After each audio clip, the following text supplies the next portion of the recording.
जीवन में बदलाव जरूर होना चाहिए, पर वो बदलाव धीरे धीरे होना चाहिए, क्योंकि जीवन में गति से ज्यादा दिशा महत्वपूर्ण होती है। नहीं तो अपन दौड़ते ही जाते और अपने को कुछ नहीं मिलता। ये जो वर्ड है ये मेरे को इसलिए याद आए क्योंकि कल जब मुझे एक पेरेंट्स बात करने के लिए आए थे तो उन्होंने उनके बच्चे के बारे में बताया कि मेरे बच्चे के लिए मैं बहुत सारा पैसा खर्चा करता हूँ, बहुत सारे उसको ट्यूशन क्लासेस लगाता हूँ, तो भी उसमें कुछ बदलाव नहीं आता है। तो अब इस सिचुएशन में क्या करें, ऐसा मेरे को उन्होंने पूछा। इस वीडियो को मैं आगे लेने से पहले मैं यहाँ पे एक नमूद करना चाहूंगा कि ये जो भी मैं वीडियो बना रहा हूँ ये एजुकेशनल पर्पस के लिए बना रहा हूँ। इसका कोई भी किसी के साथ में कोई संबंध नहीं है, ये डिस्क्लेमर दे के भी मैं आगे बढ़ूंगा। तो ये जब उन्होंने मेरे को ये बात पूछी तो मैंने उनको साफ साफ पूछा कि आपके बच्चे का दिन भर का शेड्यूल क्या है। तो उन्होंने मेरे को कहा पहली बात कि सर सुबह 8 बजे से लेकर 2 बजे तक, 2:30 बजे स्कूल होता है, 3 साढ़े 3 उसको फ्रेश या खाना खाने तक लगता है। उसके बाद में वो एक रेगुलर ट्यूशन के लिए जाता है, 1.5-2 घंटे के बाद वापस आता है, मतलब नियर अबाउट 5:30 बजे। और 5:30 के बाद में वो स्कॉलरशिप के ट्यूशन के लिए जाता है, 1-1.5 घंटे के लिए अभी लगाया है न्यू। तो 6:30-7 बजते हैं और 6:30 समझ लो या फिर 7 बजते हैं। और उसके बाद में उसको वीकली सैटरडे संडे एबाकस करने के लिए जाना पड़ता है, ऐसा उसका शेड्यूल रहता है दिन का। तो मैंने इतना सारा बोलने के बाद में उस बात को एनालाइज किया कि वो बच्चा सुबह से लेके शाम तक नियर अबाउट रोज 8 बजे से लेके शाम के 7 बजे तक 10 से 11 घंटे का वर्क कर रहा है। इसके बाद में जब वो घर पे आता है, फ्रेश होता है, खाना पीना खाता है, तो डेफिनेटली उससे कुछ भी सेल्फ स्टडी नहीं होता होगा, या फिर सेल्फ स्टडी करता भी होगा तो बहुत कम करता होगा। अब यहाँ पे मैं ऐसे पेरेंट्स को या फिर ऐसे बच्चों को मैं यहाँ पे बताना चाहूंगा, इसे मेरा ओपिनियन समझे, सजेशन नहीं, कि आप लोगों को सबसे पहले तो वर्कलोड को कम करना पड़ेगा।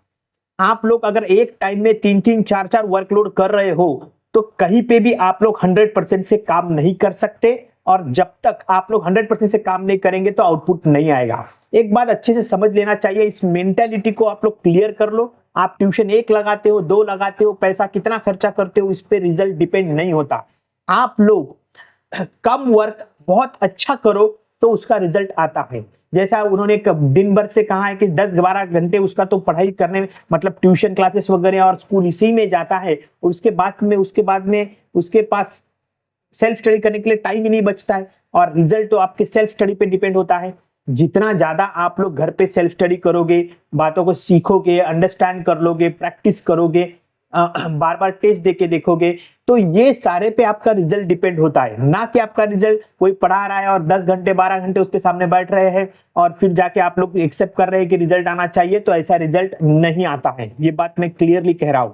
आप लोगों को कम से कम 3 से अगर आप 7th स्टैंडर्ड में हो तो कम से कम 2 से 3 घंटा कम से कम सेल्फ स्टडी घर पे होना चाहिए, तभी जाके आपके रिजल्ट में कुछ इंप्रूवमेंट आएगा। और इंप्रूवमेंट ये धीरे धीरे होता है, एकदम से नहीं दिखता। नहीं तो 6th स्टैंडर्ड में अपने को 70% थे और 7th स्टैंडर्ड में अपन एक्सेप्ट कर रहे हैं कि 90% आने चाहिए, तो ये मैजिक हो सकता है, प्रोग्रेस नहीं हो सकता। इसलिए तो मैंने स्टार्टिंग में क्या है कि आप लोगों का जो भी बदलाव है वो धीरे धीरे होना चाहिए।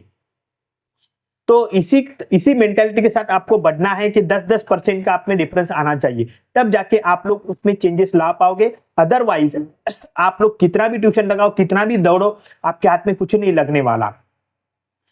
ये उस पेरेंट्स को भी और उस बच्चे को भी मेंटालिटी क्लियर करना चाहिए। उसी के साथ में जो आपका दिन भर का शेड्यूल है उसमें कम से कम आप लोगों ने खुद के लिए हाफ आवर का या 1 आवर का टाइम खुद को आउटडोर गेम के लिए देना चाहिए। क्योंकि जब तक आप लोग आउटडोर गेम के लिए आप लोग उसके लिए टाइम नहीं निकालोगे, आधा घंटा कम से कम, मैं नहीं बोलता कि बिजी शेड्यूल है तो बहुत ज्यादा, पर कम से कम आधा घंटा भी आप लोग नहीं निकाल पाओगे तो आपकी मेंटालिटी स्ट्रांग नहीं बन पाएगी, आपकी जो मेंटल हेल्थ है वो हेल्दी नहीं रहेगी। और जब तक मेंटल हेल्थ हेल्दी नहीं रहेगी तो आप लोग प्रोग्रेस नहीं कर सकते, या फिर प्रोग्रेस करेंगे तो भी बहुत स्लो करेंगे। क्या होगा कि बहुत सारा ओवरलोड करने की वजह से क्या होगा कि बहुत बार बच्चे की मेंटल हेल्थ बहुत ही इफेक्ट उस पर बहुत ही बैड इफेक्ट होता है। बहुत बार बच्चे डिप्रेशन में जाते हैं, बहुत बार उनकी फिजिकल हेल्थ भी बहुत डैमेज हो जाती है, जल्दी जल्दी बीमार पड़ते हैं और बच्चे एकदम सुस्त रहते हैं। तो इसीलिए मैं कह रहा हूं कि आउटडोर गेम के लिए भी आपके पास टाइम होना चाहिए। इतना ही वर्कलोड किया करो, नहीं तो बड़े लोग कर रहे 8 से 9 घंटे का काम और छोटे 5-6 क्लास में पढ़ने वाले बच्चे भी उतना ही काम कर रहे हैं, तो डेफिनेटली ये आपके मेंटल हेल्थ के लिए बहुत ही खतरनाक है और इसके बहुत खतरनाक परिणाम आप पे दिखाई देते हैं।